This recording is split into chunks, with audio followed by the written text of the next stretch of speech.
Hi everybody, in this video I'm going to show you how to protect a worksheet and a workbook. So I'm back in our usual Excel file here and I'm just on the dashboard worksheet. And I'm going to show you up top. If you go to the review tab up top here, on the right you'll see the options on how to protect your sheet or workbook as well. So I'm going to go ahead and just protect this particular sheet. So I'm going to go ahead and click that protect sheet button. Now, if you wanted to add a password in to unlock it, you could. So that's an option here. We're not going to do that, but you could add a password to unlock your sheet. And we're just going to leave it selected as follows. So we're going to protect the worksheet and contents of locked cells, and we're going to allow all users of this worksheet to do the following. So we're only going to allow them to select either locked or unlocked cells. We're not going to allow them to format, insert columns, rows, edit, etc. So the first two, it defaults to typically automatically, which just allows the user to select. So we would be doing this at the end of completing our worksheet or our workbook, potentially if we're going to share it with other people and we're worried that they're going to edit something, right? So we could go ahead and put this protection into place here. So I'm gonna go ahead and hit OK. And then if you try to go ahead and edit something, and kind of start typing, you will see a pop-up screen will come up and it will tell you that the cell or chart you're trying to edit is on a protected sheet. So you have to unprotect the sheet first to make edits. And you can unprotect that sheet very easily. So again, when you're on that worksheet, you can see how it changes from worksheet to worksheet. So it's possible to protect individual sheets. And here, when I'm all done, I can hit unprotect worksheet, and then it goes back and it will allow me now to edit. So again, if you don't want people to unprotect it that easily, then you may want to put a password on there. But that protect sheet option is very quick and easy to use if you want to hinder edits on particular sheets there. You can also protect the workbook. Now, the workbook protects the structure. So if I protect the workbook, and again, you can add a password here if you find that helpful for people to unlock it. It's going to focus on the structure. So for instance, I can still edit individual sheets. That's not what this is doing, but it's not letting me change the structure of the workbook. So if I try to, for instance, hide, unhide, move, or delete any of the worksheets, it will not let me do that. So it does put restrictions on that piece, although Protect Workbook allows you to still edit individual sheets, but it doesn't allow you to go ahead and delete them, for instance.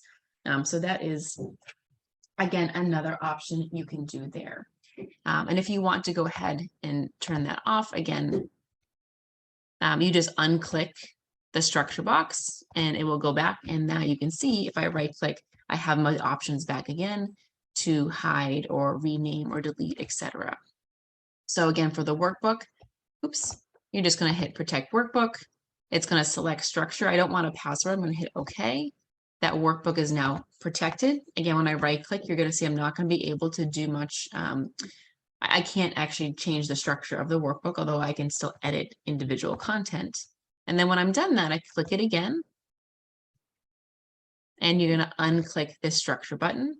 And then you'll be able to go back to have full editing there as well.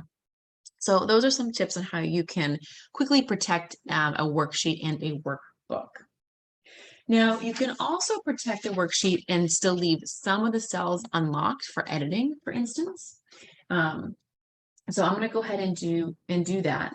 So we're going to go to, let's see.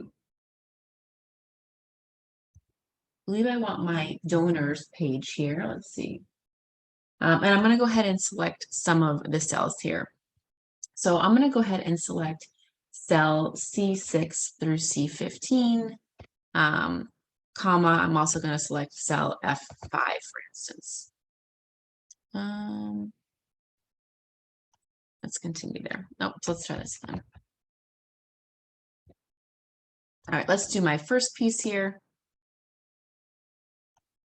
and select the other one as well. And then what I'm going to do is I'm going to go to my home tab. I'm going to go over to format for my format cells here. And then once I click format cells, I'm going to look for the protection tab under format cells. So going on to format cells here first. And then I see protection right here. So you can see right now the cells are selected as locked. And what I could do is I could unlock those cells and then hit OK. And then now what happens when I go to protect my sheet, I go back to review. Let's protect this sheet.